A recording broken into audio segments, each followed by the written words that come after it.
시인 바를람 샬라모프라고 하는 사람이 있습니다. 이 사람은 소련의 구소련의 강제 노동 수용소인 굴라크라고 하는 데서 15년을 보냈답니다. 그는 거기서 많은 것을 경험하게 되는데 평범한 사람도 극도의 스트레스와 절망 속에 놓여지면 순식간에 사람들이 무너지는 모습을 직접 보게 됐습니다. 착하고 정직하고 사랑스러운, 그런데 누군가에게서 인간의 생존에 필요한 기본 조건들을 모조리 빼앗으면 살기 위해서 아주 괴물이 된다고 합니다. 아주 착하고 선하고 의롭고 그 어떤 직업에도 상관없이 그에게서 모든 기본 조건을 다 빼앗으면 순식간에 사람이 괴물이 되더랍니다. 그래서 극도의 스트레스의 상황에 부닥치면 인간은 3주 만에 짐승이 되더랍니다. 이 말은 딱 맞는 말이에요. 우리는 평범하고 깨끗하고 의롭고 아주 젠틀한 사람도 그에게서 조금만 본인이 불이익을 당하고 손해를 보면 눈에 불을 켜고 달려듭니다. 역사가 스티븐 엠브로스라고 하는 사람도 똑같은 경험을 하게 되는데, 이 사람은 제2차 세계대전의 군인들을 이제 관찰하게 됩니다. 처음에 신병훈련소에 사람들이, 젊은 아이들이 막 들어오면 신병을 훈련하고 열심히 해서 총도 쏘고 체력도 기르고 자기 체력이 젊은이니까 얼마나 세겠어요. 그래서 저늘이를 불태우고 전선에 투입이 되지만 총탄을 맞아 상처를 입어보면 순식간에 바뀐답니다. 훈련으로 총 쏘는 법과 명령을 따르는 법을 가르칠 수는 있지만 기관총 사격 때문에 빗발치는 전쟁에서 총탄에 맞아보고 옆으로 핑핑 돌아가는 총탄의 세례를 맞으면 그 공포의 무력감에 압도당할 때 어떻게 해야 하는지를 가르칠 수는 없더라. 왜냐하면 직접 경험하기 전까지는 그 상황이 어떤 것인지를 알 수 없기 때문에 그렇더라. 이런 것을 경험하고 책으로 남겼습니다. 우리가 이론으로만 아는 삶과 신앙도 마찬가지입니다. 사람들은 세상을 살다 보면 예기치 않은 엄청난 일들을 경험하게 됩니다. 자기 뜻과는 반대로 발생하는 일들은 우리의 상상을 뛰어넘는 때가 너무 많아요. 이런 것을 종합해서 기독교 성경에서는 고난이다 또는 고통이다 이런 말로 표현하지만 때로는 힘든 일을 만났다고 하는데, 그것이 질병이든 재정적 손해든 관계가 깨지든 일이든 시험에 떨어지는 것이든 종합해서 큰 어려움을 당할 때가 있는데, 이거를 제가 명명하기를 고통의 종합 선물 세트입니다. 고통의 종합 세트가 있는데 이 모든 고통의 종합 세트를 경험한 사람이 누구냐? 욥이에요. 욥이 모든 것을 빼앗겨 본 사람입니다. 앞에 있는 시인이 얘기했던 어떤 정치가가 이야기했던 간에 그 모든 것을 완벽하게 빼앗겨 본 사람이 욥인데, 그 모든 경험, 종합 고통 세트 같은 삶을 살았음에도 불구하고 욥은 살아남았다는 것이죠. 그 대표적인 성경 구절을 우리가 보면 욥기 1장 2절에 보면 이 욥은 아주 다복한 사람이었어요. 그는 아들 7과 딸 3을 두었어요. 10남매를 자녀를 두어서 정말 행복하게, 그야말로 그 지역에서 가장 탁월한 가문을 이루는 그런 사람이었어요. 그는 자녀만 이렇게 두었냐? 그렇지 않습니다. 욥기 1장 3절에 보면 그는 양이 7,000마리요, 낙타가 3,000마리, 소가 500쌍, 그러니까 1,000마리, 암나귀가 500마리 외에 종도 많이 두었어요. 욥은 동방에서 가장 큰 사람이었습니다. 이렇게 다복하게 하나님의 축복 속에 살았는데 어느 날 갑자기 사탄이 찾아와서 시비를 겁니다. 욥이 온전한 사람이겠냐? 진짜 신앙을 가졌겠냐? 그가 복을 누리고 행복하게 사니까 그렇지, 하나님이 도와줘서 그렇지, 분명히 이것은 가짜다. 그때 하나님께서 사탄에게 이렇게 말합니다. 욥기 1장 8절입니다. 같이 한번 읽어보겠습니다. 시작. 그러자 여호와께서 사탄에게 말씀하셨습니다. 내 종 욥을 유심히 살펴보았느냐? 땅 위에 그런 사람이 없다. 그는 흠이 없고 정직한 자로서 하나님을 경외하고 악을 멀리하는 사람이다 라고 하나님이 인정한, 그야말로 지구상에서 몇 안 되는 훌륭한 사람이었어요. 그때 사탄이 이렇게 지지 않습니다. 1장 9절에 보면 사탄이 여호와께 대답합니다. 욥이 아무런 이유 없이 하나님을 경외하겠냐? 하나님의 옆구리를 계속 찌르는 거예요. 주께서 그와 그 집안 그가 가진 모든 것의 사면을 울타리로 쳐주었기 때문이 아니냐? 주께서 욥이 손대는 일에 복을 주시고 그 가축이 땅에서 늘어가는 것 때문에 욥이 하나님을 섬기는 거지, 웃기는 소리 하지 마라. 그때 11절에 있는 말씀, 그래서 사탄이 이렇게 하나님에게 도전합니다. 하나님께서 손을 뻗어 그가 가진 모든 것을 쳐봐라. 그러면 그가 분명히 주의 얼굴에 대고 저주할 거다. 이렇게 하나님에게 계속 도전을 합니다. 한마디로 말하면 잘 먹고 잘 사니까 하나님을 경외하는 거지, 하나님께 예배하고 행복한 척하는 거지, 인생을 망가뜨려 보면 안다. 그때 하나님이 예상치 않은 방법으로 사탄에게, 그에게 몸에는 손대지 말고 네 마음대로 한번 해봐라. 그랬더니 하루아침에 이 모든 것이 다 날아가요. 1장 18절에 있는 말씀 보면 아직 말을 채 끝나기도 전에 한 사람의 종이 달려오더니 주인님의 딸들이 맏아드님 댁에서 잔치를 벌리며 포도주를 마시고 있었다. 그런데 갑자기 광야에서 돌풍이 불어오더니 집에 내 모퉁이를 쳐버렸어요. 이게 토네이도처럼 그 집을 완벽하게 쳐버렸어요. 그래서 그 젊은이들 위에 폭삭 내려앉았는데 10명의 자녀가 하루아침에 죽었어요. 저만 혼자 피해 이렇게 주인님께 알리러 왔습니다. 여러분, 하루 한날에 10명의 자녀가 한날 한식에 죽었다. 여러분, 이런 경우는 거의 없어요. 여러분, 사람이 어려움을 당해도 한 자녀만 죽어도 평생 가슴에 묻는다는데 어떻게 감당할 수 없는 10명의 자녀가 한날 한시에 말도 안 되는 고난이 습격해 온 것입니다. 여러분, 이렇게 고통의 순간이 오면 사람들은 누구나 다 본인의 자세를 돌아보기 전에, 이유를 따지기 전에 하나님을 원망하게 돼 있어요. 그런데 욥기서 1장 22절에 있는 말씀 보면 이 모든 일에도 불구하고 욥은 죄를 짓거나 하나님을 원망하지 않았다. 여러분, 이 고백은 그야말로 인간의 어떤 수준을 뛰어넘는 탁월한 신앙 고백인데 말도 안 되죠. 그런데 사탄이 더 나아가서 물러나지 않고 또 이렇게 도전합니다. 욥기 2장 5절 보면 그러니 손을 뻗어 그의 뼈와 살을 쳐봐라. 지금 아들, 딸 다 죽고 모든 재산, 부동산 다 뺏겼는데 그러나 그의 몸을 쳐보면 주의 얼굴에 손대고 저주할 거다. 그래서 사탄은 여호와 앞에서 물러가 욥을 그 발바닥에서 머리끝까지 악성 종기가 나도록 쳤어요.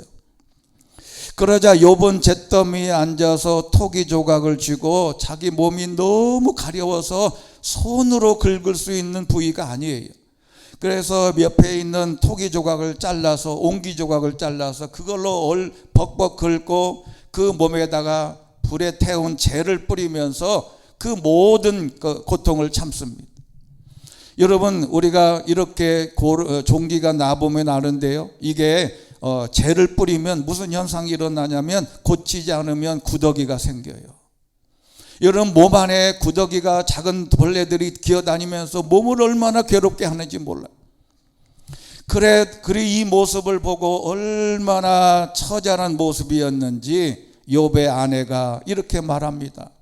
아직도 그 잘난 충성심이나 붙들고 있다니 차라리 하나님을 저주하고 죽어버려라. 여러분, 욥은 참 불행한 인생일지도 몰라요. 왜냐하면 이렇게 힘들고 어렵게 하나님에게 도전받고 자기의 믿음을 지키려고 하는데 그 옆에서 부인이라고 하는 사람이 네 하나님 저주하고 죽어라, 쌍욕을 하는 거지. 네가 지금까지 하나님께 충성하고 열심히 섬겼던 네 하나님, 어린아이들이 잔치가 끝난 다음에 혹시 죄를 지었을까 봐 하나님에게 제사 지내고 예배를 드려줬던 너 모습, 하나님을 저주하고 죽어라. 아주 이 성경에는 이렇게 어떤 그 젠틀한 표현으로 썼는데 사실은 하나님을 저주하고 죽으라는 정말로 입에 담지 못하는 쌍욕을 한 거지. 여러분, 이것은 하나님을 열심히 섬기고 기도하는데 일들이 잘 안 풀리지 않으면 옆에서 이렇게 염장을 지르는 사람이 너무 많아요. 여러분, 우리가 이 땅에서도 이 욥의 정도는 아니어도 우리가 잘 안 되고 예수 믿어도 소용없다. 너희가 열심히 하나님 전에 나와서 기도하고 예배하더니 꼴이 뭐냐? 약 이렇게 힘들고 어려우면 옆에서 이렇게 비아냥거리는 사람이 너무 많아요. 그런데 욥은 거룩한 입으로도 욥은 이렇게 말합니다. 10절 말씀 같이 읽겠습니다. 시작. 그러나 그가 아내에게 대답했습니다. 정말 어리석은 여자처럼 말하는군. 그래, 우리가 하나님께 좋은 것만 받고 고난은 받지 않겠다는 것이요, 이 모든 일에도 불구하고 욥은 입술로 죄 짓지 않았습니다. 아멘. 여기 입술로 도자가 사실은 빠진 거예요. 입술로도 죄를 짓지 않는다. 사람이 제일 힘들고 어려우면 어디서부터 죄의 출발이 되냐면 말서부터 바뀌어요. 내 인생이 왜 이러냐? 내가 내 인생에 그래서 하나님을 원망하고 이웃을 원망하고 입에 담지 못하는 말들로 죄를 짓게 되는데 욥은 입술로도 죄를 짓지 않았더라. 그리고 이 모든 고통을 감내해내고 마지막 욥기 42장쯤에 가면 이렇게 고백합니다. 다시 한번 읽겠습니다. 시작. 내가 주에 대해 지금까지 내 귀로만 들었는데 이제 내 눈으로 주를 보게 됐습니다. 아멘. 여러분, 믿음이라고 하는 것은 귀로 듣잖아요. 그래서 저 사람은 아주 간증이 많고, 저 사람은 훌륭하고, 저 사람은 교회에 충성해서 복을 받고, 하나님께 이렇게 다 귀로 소문을 다 들어요. 그런데 그것은 다 가짜라니까. 그건 귀로 들은 것은 실체가 없어요. 그런데 본인이 그렇게 경험하고 나니까 이제는 내 두 눈으로 하나님을 보게 됐다. 여러분, 온전한 사람이라도 3일을 굶으면 남의 집 담을 넘게 된다는 우리나라의 유명한 속담이 있어요. 아무리 성인 군자도 양반도 3일만 굶어봐라. 그러면 남의 집 담 넘어서 가서 먹거리를 훔치는 거지. 우리나라에 이런 말도 있습니다. 인궁즉사라는 말이 있는데 이 말은 뭐냐면 사람이 궁지에 몰리면 해서는 안 될 짓도 하게 되더라. 그런데 여러분, 이 욥은 사람이 극단에 몰리면 3주 만에 짐승이 되고 괴물이 되는데 이 신앙인 욥은 이 모든 환경에서 아들 7, 딸 3 모든 재산이 한날에 날아가고 자기 몸이 악창이 나서 구더기가 득실거리는 고통을 겪어가면서도 하나님을 증명하는 그 믿음의 자리로 나갔다는 것은 이것은 사실은 인간의 어떤 수준을 넘어서는 것이 아니겠냐. 차라리 하나님을 저주하고 죽어버려라 그렇게 말하는 그 부인에게도 참 어리석은 여자와 같다, 어리석은 여자다라고 말하지 않았다는 거죠.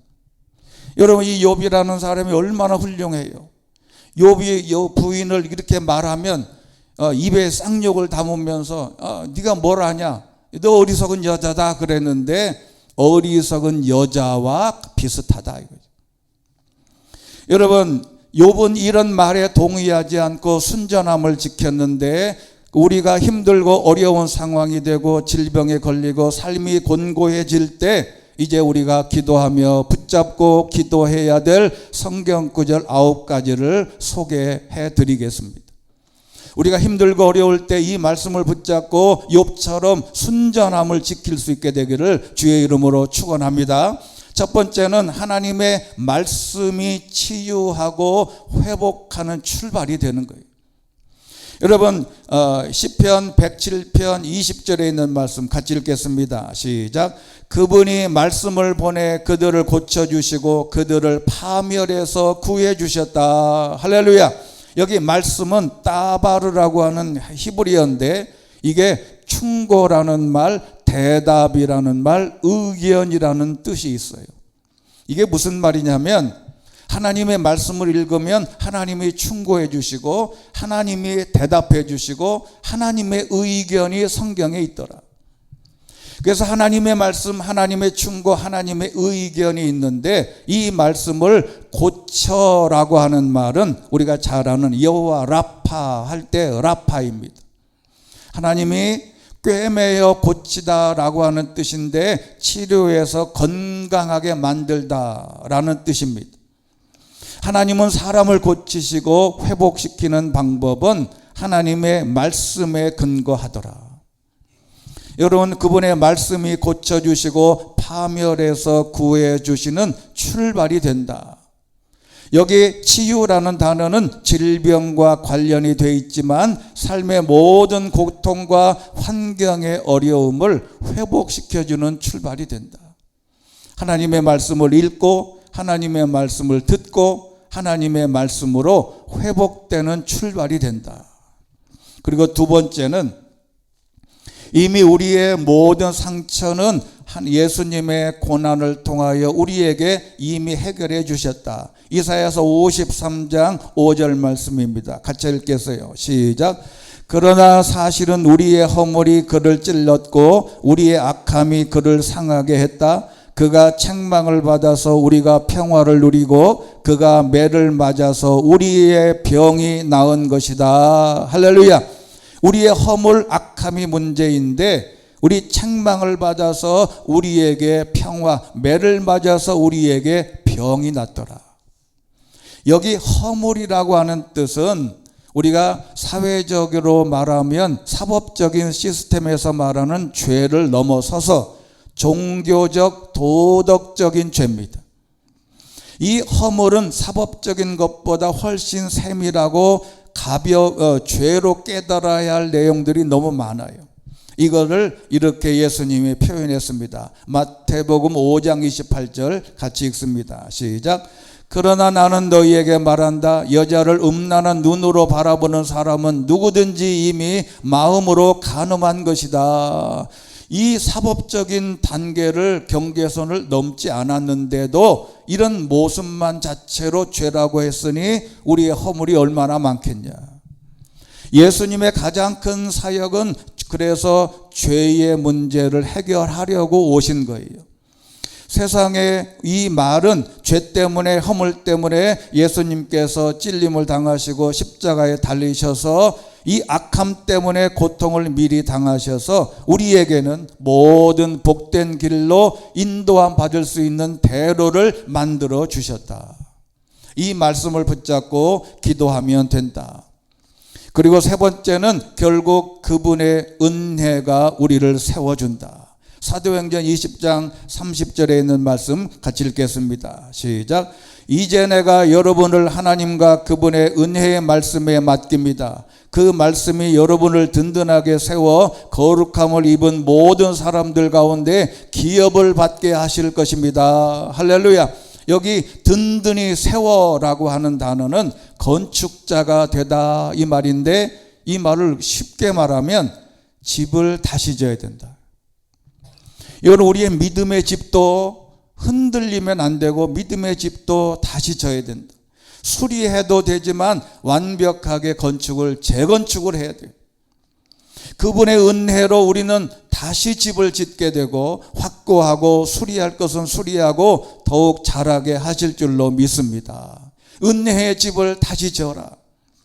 그리고 이 말씀이 필요한데 결국에도 말씀이 든든하게 세워 기업을 받는다 그랬는데, 이 기업이라고 하는 말은 우리가 쉬운 말로 천국을 유업으로 받는 것이다. 하나님의 은혜로 우리는 결국에는 천국의 문에 도달할 수 있다는 것을 보여주는 것입니다. 그래서 네 번째는 이제 가장 중요한 내용입니다. 그분의 아들 안에서 자유를 찾는다. 여러분, 요한복음 8장 36절에 있는 이 말씀이 얼마나 귀한 말씀인지 제가 지금서부터 설명해 드릴 테니까 잘 새겨 들으시고 깨닫는 시간이 되시기를 바랍니다. 요한복음 8장 36절 같이 읽겠습니다. 시작.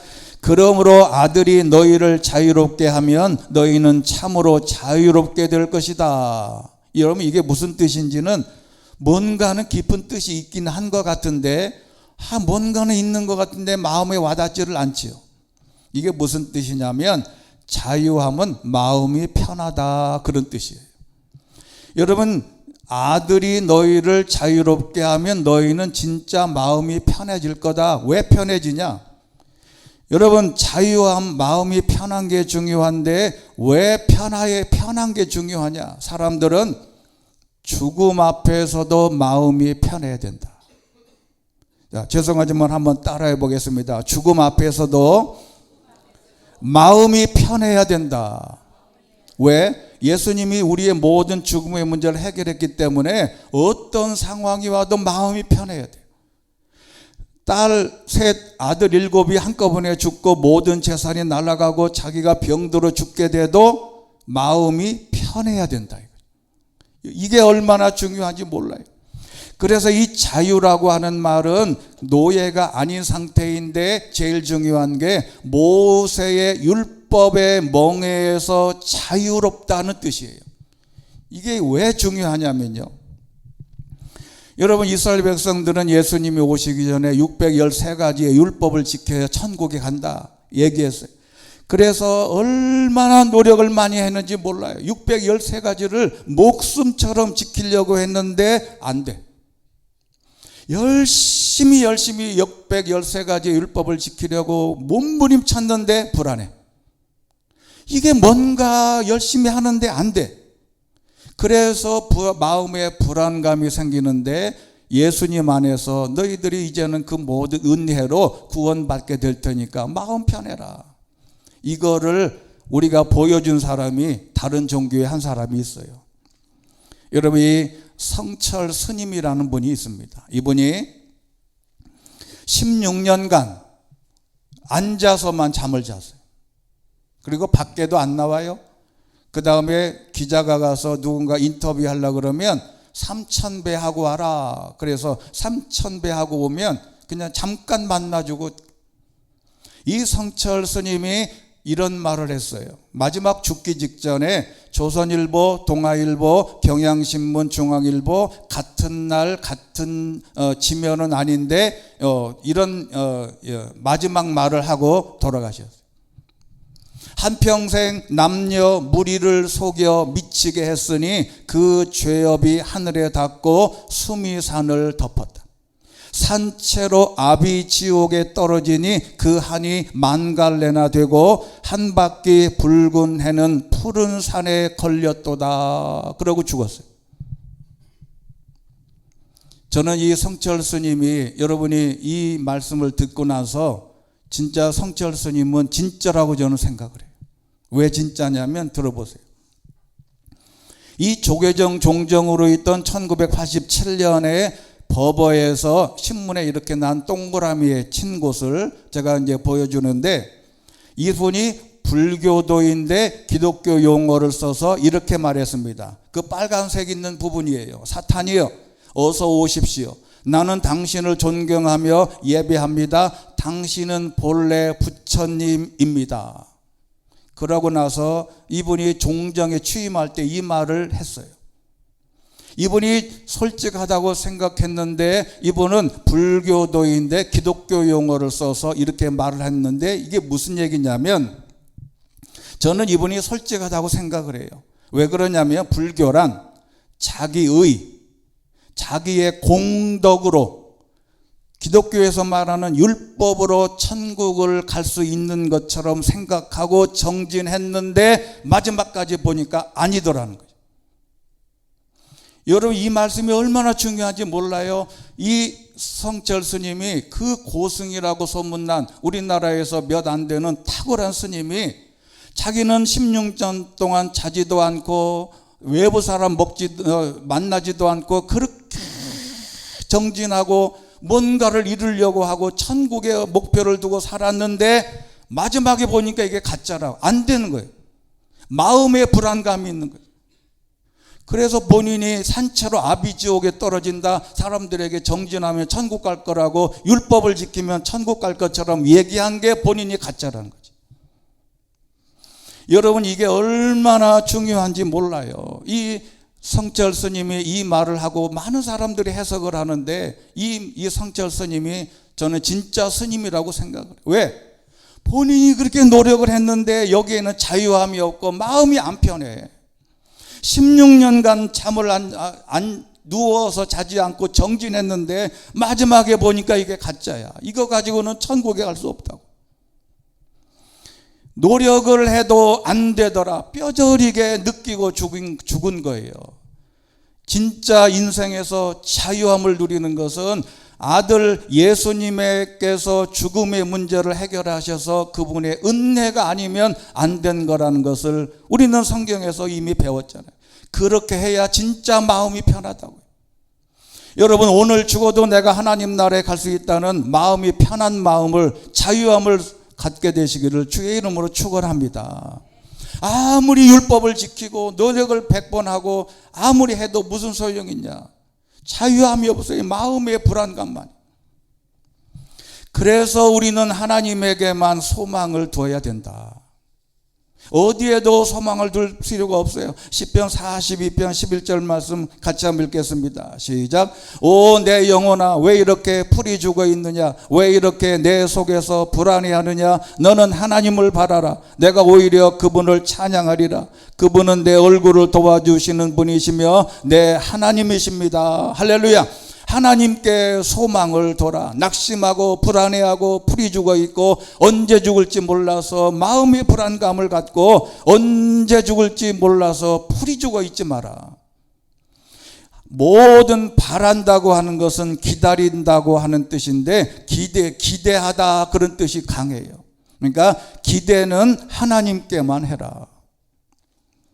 여러분 사람에게 기대할 것은 사실은 없어요. 남편도 사람이고 아내도 사람이고 자녀도 사람이에요. 거기에 기대하지 마라. 거기에 기대하고 있다가 나중에는 왜 내가 이렇게 했는데 이런 대우를 하냐 하지 마라. 오직 소망은 하나님께만 둬라. 그러면 어떻게 하면 되냐?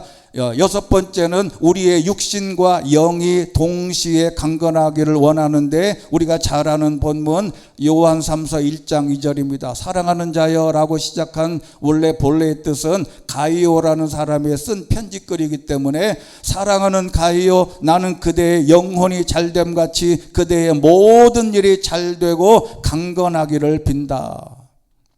여기 영혼이라고 하는 말은 푸시케라고 하는 말인데 육체와 구별되는 본질, 즉 영혼과 마음이에요. 모든 것이 마음의 문제인데 하나님께서 이 모든 세상의 만사는 어디하고 연결되어 있냐면 마음과 영혼과 연결되어 있다. 영혼이 바로 서서 있게 되면 잘 되다라고 하는 뜻이 아주 중요한데 순조롭고 신속한 여행을 이루어 주다. 방향과 쉬운 길을 인도하다. 성공적인 결과를 주다. 방향과 쉬운 길로 하나님이 인도하신다. 우리의 영혼이 바로잡고 우리의 영혼이 바로 서 있으면 내가 갈 바를 아는 방향과 쉬운 길을 하나님이 인도해 주신다는 거죠. 어느 길로 가야 될지 어떻게 결정해야 될지 모르십니까? 우리의 영혼이 바로 서고 마음이 바로 서면 하나님이 좋은 길로 인도해 주실 줄로 믿습니다. 우리의 영혼이 그래서 먼저다. 그래서 다시 한번 말씀은 생명과 치유를 가져온다고 잠언 4장 20절 같이 읽겠습니다. 시작. 내 아들아 내가 하는 말을 주의하고 내 말에 귀를 기울여라. 그것을 내게서 떠나지 않게 하고 그것을 내 마음속에 깊이 간직하여라. 22절 시작. 내 말을 난 깨닫는 자들에게 생명이 되고 그들의 온 몸을 건강하게 해준다. 할렐루야. 깨닫는 자에게 스탕달 증후군이라는 말이 있어요. 이 말은 어떤 사람이 스탕달이라고 하는 사람이 어떤 예술 작품을 보러 갔는데 이 예술 작품을 보고 너무너무 충격을 받은 거예요. 그냥 보통 보면 와 하고 마는데 이 사람은 어떤 감정이 생겼든지 충격과 감동으로 인해서 격렬하게 흥분하고 그 작품을 보고 막 어지러워져 가고 그냥 기절해 버렸어요. 한 달 동안 집에 와서 병원 치료를 했어요. 어떤 목을 받길래. 여러분 참 이런 걸 보면 외국에 이런 작품이 있다는 것은 정말 위대한 일이에요. 여러분 스탕달이라는 사람이 당시에 감격으로 심장이 격렬하게 뛰고 현기증을 일으켜 기절했다가 와서 한 달 동안 꼬박 치료를 받았어요. 이게 뭐냐면 위대한 작품, 위대한 환경, 위대한 산을 보고 감동하는 것을 말하는데 엔도르핀이라고 하는 호르몬이 암을 치료하고 통증을 해소하는 효과가 있다고 알려져 있어요. 근데 4000배의 효과가 있다고 하는 다이돌핀이라고 하는 게 어떨 때 만들어지냐? 딱 하나입니다. 무언가 보고 깨달을 때 나오더라. 이 다이돌핀이 계속 나오면 암도 쉽게 치료받을 수 있다. 그때 언제? 하나님의 말씀을 듣고 깨닫는 순간에 나도 모르는 사이에 내 안에 다이돌핀이 막 솟아나는 거죠. 여러분 오늘도 하나님의 말씀을 듣고 이런 다이돌핀이 우리 몸 안에서 생성되시기를 주의 이름으로 축원합니다. 새로운 진리를 깨닫고 책을 읽고 그리고 위대한 환경을 풍경을 보고 음악을 듣고 그랜드 캐년 같은 장엄한 모습을 보고 거기서 볼 때 다이돌핀이 막 생기는 거예요. 그래서 여행을 많이 하는 거예요. 가장 중요한 것은 하나님의 말씀을 듣고 깨닫게 될 때 오는 감동과 기쁨은 우리를 치료하게 될 줄로 믿습니다. 자, 그러면 8번째는 그러면 우리는 왜 치료받고 정상으로 회복되어 건강하게 돼야 되냐? 그 이유가 뭐냐? 내가 지금 부자로 살고 잘 먹고 잘 살고 건강하고 이렇게 행복하게 그리고 내가 깨닫고 다이돌핀, 엔도르핀 해서 열심히 사는 거 왜 사냐? 그러면 성경에는 이렇게 말합니다. 선한 일을 하기 위해서다. 디모데후서 3장 16절 하나님의 말씀을 이렇게 설명합니다. 성경은 모든 하나님의 감동으로 된 것으로 교훈과 책망과 바르게 함과 의로 교육하기에 유익하니 이는 하나님의 사람으로 모든 선한 일을 위해 온전히 준비되게 한다. 하나님의 말씀을 듣고 깨닫고 마지막 결론은 선한 일, 착한 일을 하기 위해서다. 왜 살아요? 왜 돈 벌고 내가 번영해야 됩니까? 왜 좋은 직장에 들어가야 돼요? 왜 좋은 직장에 취직해서 그 다음에 뭐 할 거냐? 착한 일을 하기 위해서 우리는 하나님이 우리에게 복 주신다.